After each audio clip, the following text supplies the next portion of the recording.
এখন আমরা দ্রবণের রাউলসের 3 নম্বর সূত্রটা পড়ব। 3 নম্বর সূত্রটা পড়তে গেলে জানতে হবে ফ্রিজিং পয়েন্ট। ফ্রিজিং পয়েন্ট মানে তরল আর কঠিনের মধ্যে একটা সাম্যাবস্থা। মানে কোনো তরল তার ওপরে বাষ্পচাপ আর কঠিনের বাষ্পচাপ যদি সমান হয় তখন কিন্তু ওটা ফ্রিজ করে, মানে জমে যায়। তা দ্রবণের যে বাষ্পচাপটা তা সবসময় বিশুদ্ধ দ্রাবকের থেকে কম, সেটা আমরা জানি। ধর জল 0 ডিগ্রি সেন্টিগ্রেড উষ্ণতায় জমতে শুরু করে। তার মানে এরকম যদি দেখি, তার মানে এখানে তরল আর কঠিনের মধ্যে কিন্তু একটা সাম্যাবস্থা থাকে। তরল আর কঠিন, এখানে আমরা যদি জল আর তার কঠিন অবস্থা বরফ নিই, মানে জল কি হয় 0 ডিগ্রি সেন্টিগ্রেড উষ্ণতায় জমতে থাকে।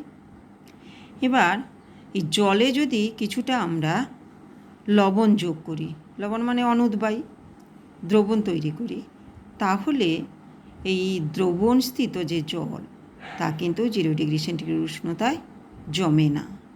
কারণ কি, তখন দ্রবণে বাষ্পচাপ কমে যায়। তখন এই দ্রবণ 0 ডিগ্রির থেকে একটু কম উষ্ণতায়, কোনো একটা নির্দিষ্ট কম উষ্ণতায় জমতে শুরু করে। তখন দ্রবণস্থিত বাষ্পচাপ আর ওই কঠিনের বাষ্পচাপ কিন্তু সমান হয়ে যায়। তা এই যে তার মানে বিশুদ্ধ দ্রাবকের ফ্রিজিং পয়েন্ট যদি সেটাকে আমরা T0 ধরি, আর দ্রবণের ফ্রিজিং পয়েন্ট যদি আমরা TF ধরি, তাহলে এদের যে ডিফারেন্সটা এইটাকে আমরা বলছি equal to delta TF। Raoult's সূত্র বলছে এই delta TF equal to KF into M, যেখানে M সমান মানে দ্রবণের মোলার গাঢ়ত্ব। এইটা আবার আমরা জানি delta TF equal to KF into এই M মানে মোল, তার মানে W2/M2। আর বিশুদ্ধ দ্রাবকের ক্ষেত্রে এখানে দ্রাবক সমান W1 ধরি আমরা, আর 1000-এর মধ্যে কতটা আছে দেখো। এখান থেকে আমরা সহজে কিন্তু M2-র ভ্যালুটা বের করতে পারবো। এবার বিভিন্ন উষ্ণতায় যদি আমরা তাদের ভেপার প্রেশার আর এই উষ্ণতার মধ্যে লেখচিত্র অঙ্কন করি, এদিকে ভেপার প্রেশার আর এদিকে যদি টেম্পারেচার দিয়ে আমরা লেখচিত্র অঙ্কন করি, তাহলে দেখা যায় মোটামুটি দ্রাবক ও দ্রবণের মধ্যে একটা, তার মানে প্রথমে সাম্যাবস্থা যদি আমরা দেখি, এইটা যদি A B C আর এখানে C হয়ে গেল D E, এই যে AB আর BC এইটা সাম্যাবস্থায় পৌঁছলে এটা ABটা হচ্ছে কঠিন অবস্থা আর BCটা হচ্ছে তরল অবস্থায়। এটা দ্রাবকের বেলায় এই যে এদের পয়েন্টটা, এইটাকে আমরা কি বলবো TF0 বিশুদ্ধ দ্রাবকে। আবার এইটা AD আর DE এদের মধ্যে কঠিন আর তরলের মধ্যে দ্রবণের বেলায় সাম্যাবস্থায় এই যে পয়েন্টটা, এইটাকে আমরা বলছি TF। এই TF0 এই ডিফারেন্সটা তাহলে কত হচ্ছে, এই ডিফারেন্সটা হচ্ছে ডেল্টা TF, এই ডেল্টা TF। আর এই delta TF equal to KF into M, তার মানে delta TF equal to KF into M। আর if M is equal to 1, delta TF equal to KF। তার মানে M এর ভ্যালু 1 মোল যেখানে দ্রবীভূত থাকছে, M এর ভ্যালু 1 হলে আমাদের তখন ডেল্টা TF মানে ফ্রিজিং পয়েন্টের যে ডিফারেন্সটা অবনমনটা সেটা KF এর সঙ্গে সমান, আর KF এর এককও ডেল্টা TF এর এককের সঙ্গে সমান। এবার আমরা যদি এটাই কিছুটা অঙ্ক করি, 1-2 অঙ্ক করি, তাহলে আরও সোজা হয়ে যাবে। যেমন 1 নম্বর অঙ্কটা রয়েছে, দেখো 1 নম্বর অঙ্কে আমরা একটা করছি জলের হিমাঙ্কের মোলাল অবনমন, মানে KF, জলের হিমাঙ্কের মোলাল অবনমন কত বলেছে, KF এর ভ্যালু ইজিক্যাল টু অবনমন, এটা বলেছে 1.86 ডিগ্রি সেন্টিগ্রেড কেজি কেলভিন, এই কেজি মোল ইনভার্স, কের ভ্যালু দেওয়া আছে। এবার যদি 3.33 গ্রাম, যদি 3.33 গ্রাম ইউরিয়া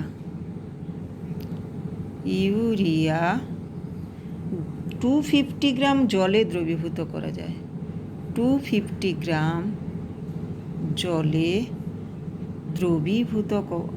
দ্রবীভূত হয়ে জলের হিমাঙ্কে দ্রবীভূত হয়ে জলের হিমাঙ্কের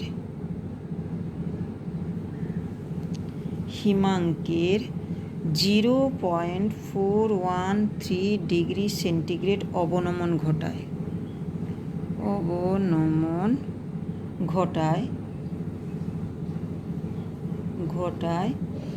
তবে ইউরিয়ার আণবিক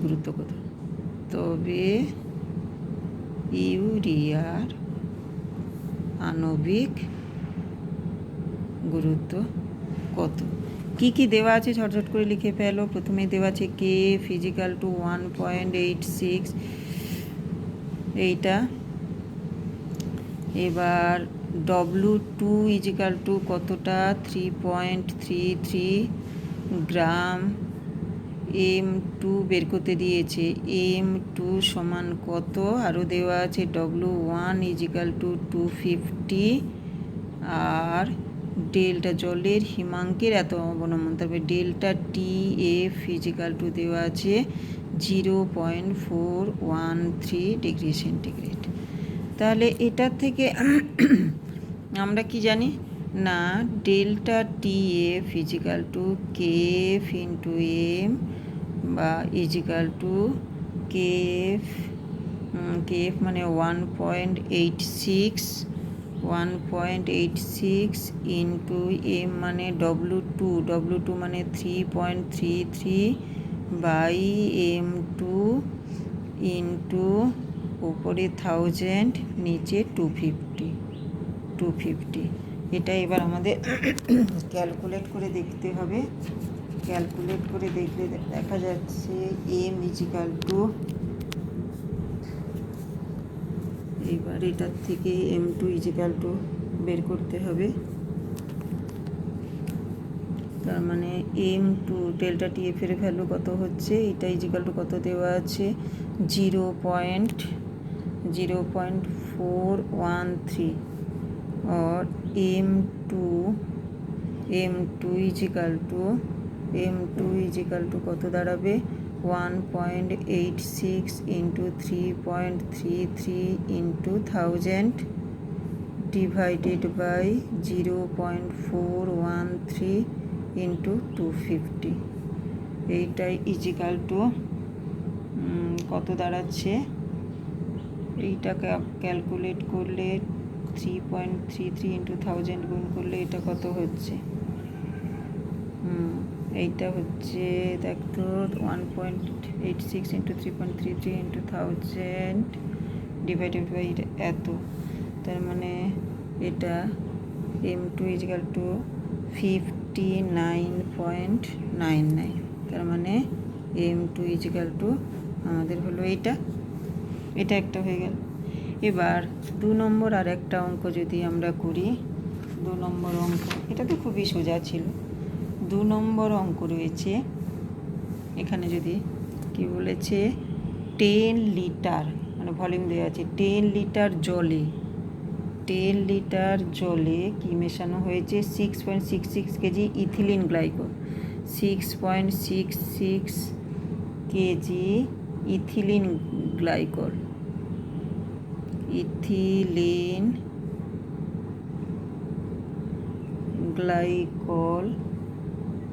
দ্রবীভূত করা হলো। দ্রবীভূত করা হলো কোন উষ্ণতা পর্যন্ত দ্রবণে দেওয়া আছে, কোন উষ্ণতা পর্যন্ত দ্রবণে উপস্থিত জল জমবে না, দ্রবণে উপস্থিত জল জমবে না। এবার KF, জলের ক্ষেত্রে KF ইজিক্যাল টু দেওয়া আছে 1.85, আর জলের ঘনত্ব তো আমরা জানি। এক্ষেত্রে তাহলে কি বের করতে আমাদের বলেছে, যে 10 লিটার দ্রবীভূত করা হলো 10 লিটার জলে 6.66 কেজি ইথিলিন গ্লাইকল দ্রবীভূত করা হলো কোন উষ্ণতা পর্যন্ত দ্রবণের উপস্থিত জল জমবে না। KF দেওয়া আছে আর জল, তার মানে ডেল্টা TF যদি আমাদের বের করে ফেলি তাহলে তো আমরা পেয়ে যাব, তাই তো। ডেল্টা TF যদি আমরা বের করে ফেলি সেখান থেকে বের করতে পারবো। আচ্ছা, কি এখানে 10 লিটার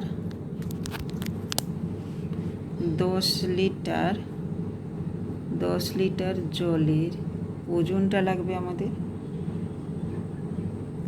ওজন সমান, এটা যদি আমরা গ্রামে করি তার মানে এটা সিসিতে যদি 10 ইন্টু এত, এটা into D is equal two M/V হলে M is equal to V into D, তার মানে 1 equal to 10 to the power 4, এটা হচ্ছে কেজি হয়ে গেল।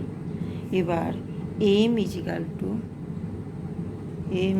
টু কত দেওয়া আছে, গ্লাইকলটা 6.66, আর M2 দেওয়া আছে, M2 বলেই দিয়েছে M2 ইজিক্যাল টু 64। তাহলে এইটা ডিভাইডেড বাই 64, তাই না, ইন্টু এইটা কত, এটা হচ্ছে এত 10 কেজি, তাই তো। এটা 10 to the power 4 gram equal to এত কেজি, তার মানে এটা 10 to the power 4 gram equal to 1 kg হয়ে গেল, এই 10 কেজি হয়ে গেল, 10 কেজি। তার মানে 10 কেজির মধ্যে এতটা আছে, 1 কেজির মধ্যে আমাদের কতটা থাকবে বের করতে হবে, এটাই M। এটা ক্যালকুলেট করে নিয়ে একটু, এটা M ইজিক্যাল টু দাঁড়াচ্ছে 6.66 divided by 64 to 10 equal to এটা দাঁড়াচ্ছে 10.4 মোল কেজি ইনভার্স। এবার delta TF equal to KF into M, KF মানে 1.85 ইন্টু 10.4 ইজিক্যাল টু 19.25 কেলভিন। এবার জলের হিমাঙ্ক যেটা বের করতে হবে, তার মানে delta TF equal to TF0 minus TF, তাহলে ডেল্টা TF ওইটা বেরিয়ে গেছে, তার মানে TFটা ইজিক্যাল টু, এটা তো 0, তার মানে TF equal to minus 19.25 difference তো ডিগ্রি সেন্টিগ্রেড, এটা হয়ে গেল, বোঝা গেল। তার মানে আমরা দেখতে পাচ্ছি যে এইটা ডেল্টা TFটা আমরা বের করতে পারলাম। এভাবে যদি আরেকটু কঠিন আমরা যদি একটা অঙ্ক দেখি, 3 নম্বর অঙ্ক যদি আমরা বের করতে করি, অঙ্ক করতে করতে দেখবো অঙ্কগুলো সোজা হয়ে যাবে। এবার বলছে 1.8 গ্রাম গ্লুকোজ গ্লুকোজকে এখানে এমটা বলেই দিয়েছে, এম ইজিক্যাল টু 180, 100 গ্রাম জলে দ্রবীভূত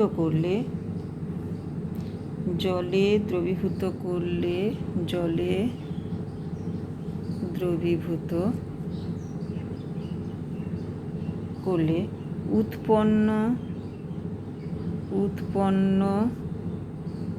উৎপন্ন দ্রবণের স্ফুটনাঙ্ক ও হিমাঙ্ক কত হবে? দ্রবণের স্ফুটনাঙ্ক ও হিমাঙ্ক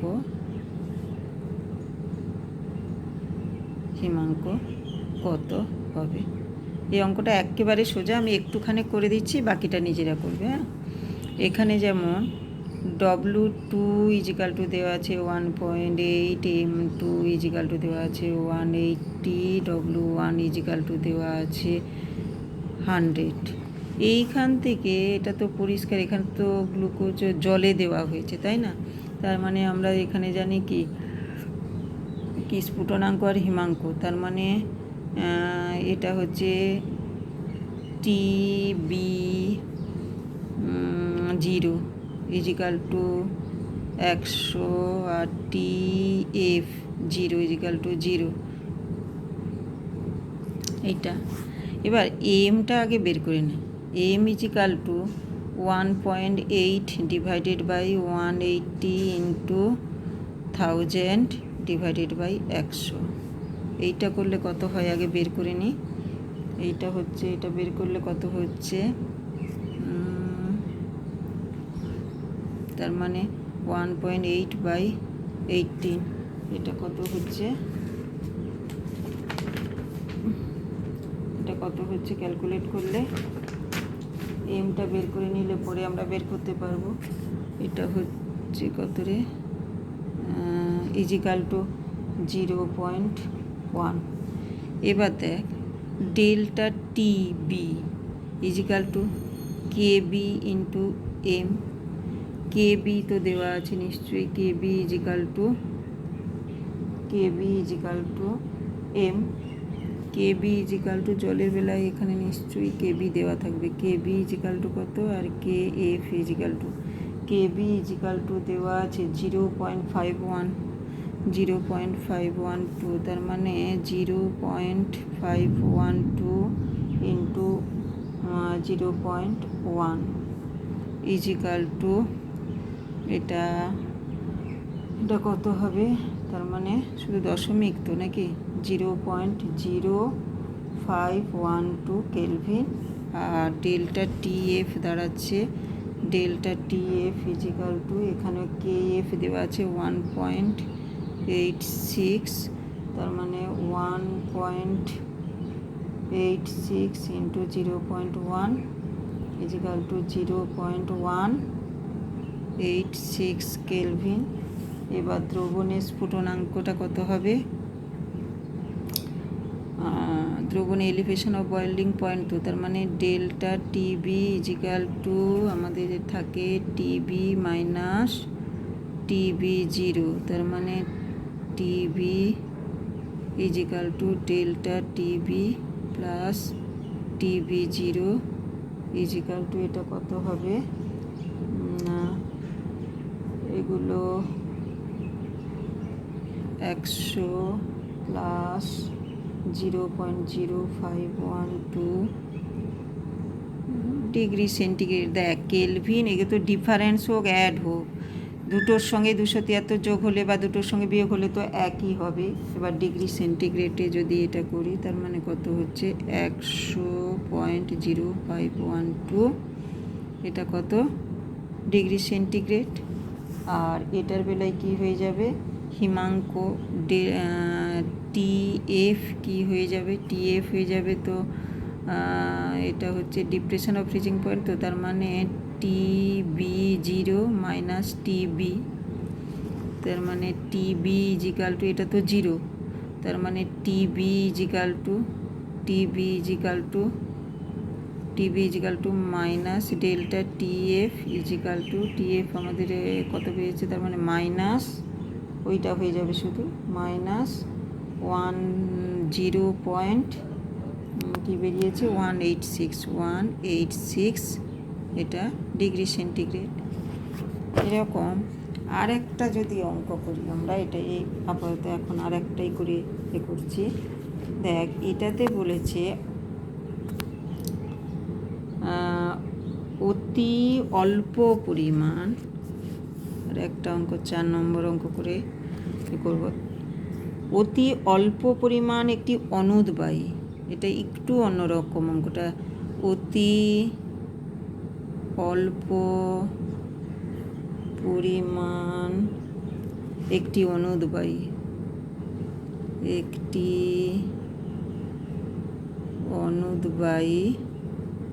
অনুদ্বায়ী দ্রাব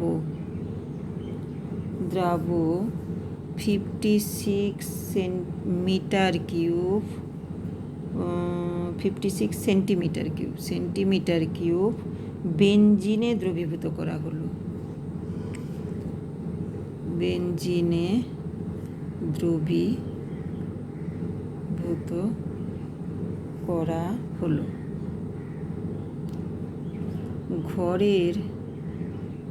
ঘরের উষ্ণতায় দ্রবণটির বাষ্পচাপ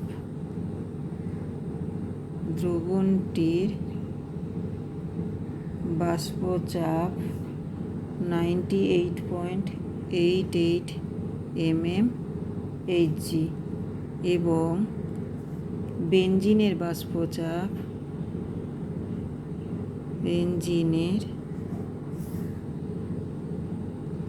বাষ্পচাপ কত বলেছে, বাষ্পচাপ 100 mmHg। এটা হলো দ্রবণের মোলালিটি নির্ণয় করো।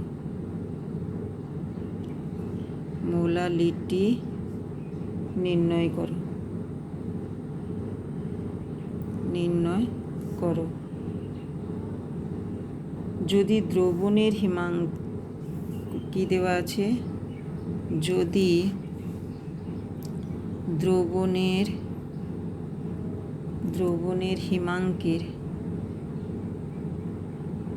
হিমাঙ্কের মান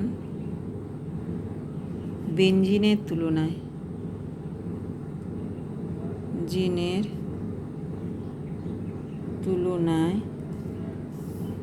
0.73 কেলভিন কম হয়, মানে ডেল্টা টিএফ দেওয়া আছে তাই তো, কম হয়, তাহলে বেনজিনের কেএফ এর মান নির্ণয় করো। কেএফ সমান কত? অঙ্কটা একটু বড় হলে কি হবে, খুবই সোজা রয়েছে। দেখ এখানে কি দেওয়া আছে, এখানে দেওয়া আছে P0 দেওয়া আছে, পি দেওয়া আছে, মানে অনুদ্বায়ী দ্রব করলে দ্রবীভূত করলে ঘরের উষ্ণতায় দ্রবণটির বাষ্পচাপ, তার মানে পি দেওয়া আছে 98.88, P0 দেওয়া আছে mmHg, P0 দেওয়া আছে 100 mmHg। এবার আর একটা দেওয়া আছে, তোমার মোলালিটি নির্ণয় করো, দ্রবণের হিমাঙ্কের মান, আর ডেল্টা টিএফ দেওয়া আছে 0.73 কেলভিন, এইটা দেওয়া আছে। আর আমাদের মোলালিটি নির্ণয় করতে দিয়েছে। আচ্ছা, মোলালিটির সঙ্গে যদি আমরা এইটা করি, ডেল্টা ওই যে ওটা আমাদের ছিল না লোয়ারিং অফ ভেপার প্রেশার, সেখানে আমরা একটা বের করেছিলাম যে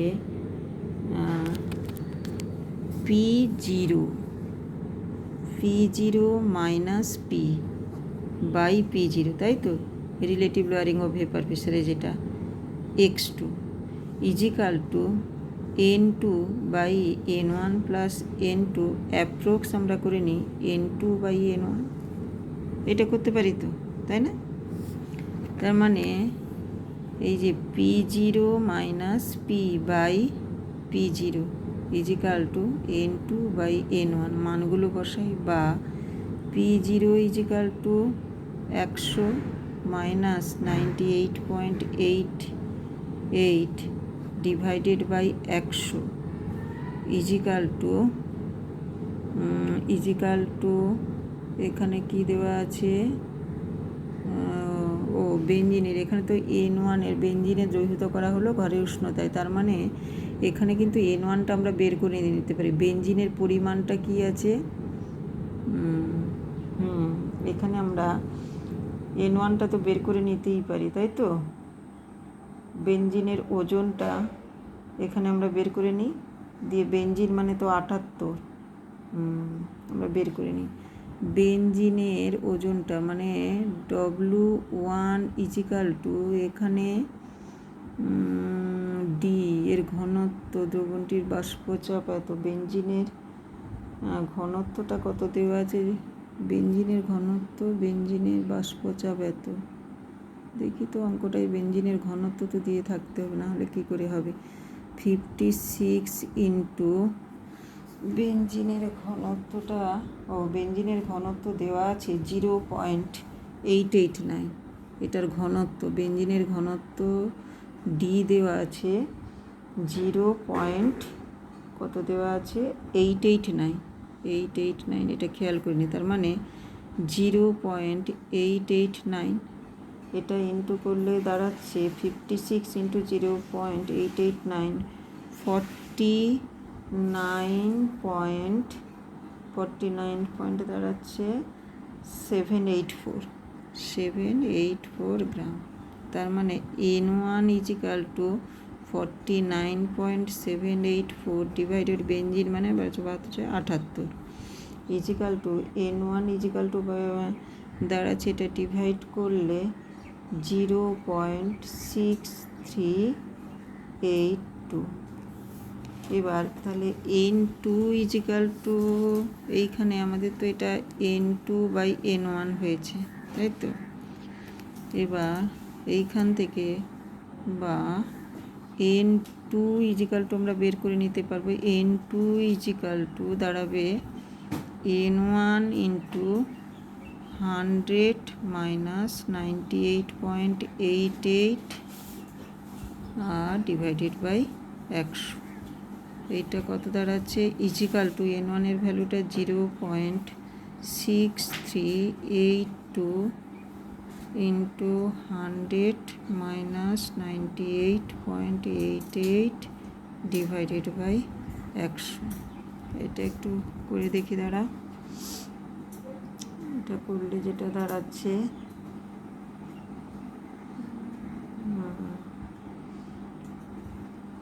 এটা N2 ইজিক্যাল টু দাঁড়াচ্ছে, N2 ইজিক্যাল টু দাঁড়াচ্ছে আমাদের 7.211 ইন্টু 10⁻³ এটা N2। এবার N2 যদি হয়ে যায় তাহলে M ইজিক্যাল টু তো সহজেই বেরিয়ে যাবে, M is equal to N2 7.211 into 10⁻³ into আর উপরে 1000 হবে, ডিভাইডেড বাই কতর মধ্যে আছে, এটা কতর মধ্যে আছে, না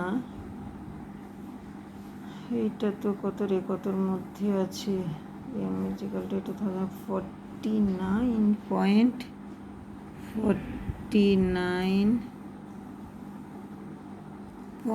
এই যে 49.784, এটা ইজিক্যাল টু, এবার কত হচ্ছে আবার ক্যালকুলেশন করতে হবে, তার মানে এটা তো কেটে গেল, তার মানে আলটিমেট দাঁড়াচ্ছে এইটা বাই এইটা, M ইজিক্যাল টু দাঁড়াচ্ছে,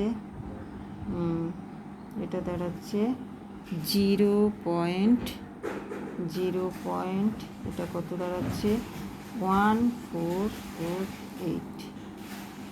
এবার এটার থেকে আমরা KF এর ভ্যালুটা বের করতে পারবো, আমাদের কি KF তো বের করতে বলেছে, ডেল্টা T ডেল্টা টিএফ দেওয়া আছে, delta TF equal to KF into M, और KF is equal to delta TF by M is equal to delta TF আমাদের দেওয়া আছে 0.73 divided by M is equal to 0.1448 is equal to এটা আবার হিসেব কর 5.041 কেলভিন কেজি মোল ইনভার্স।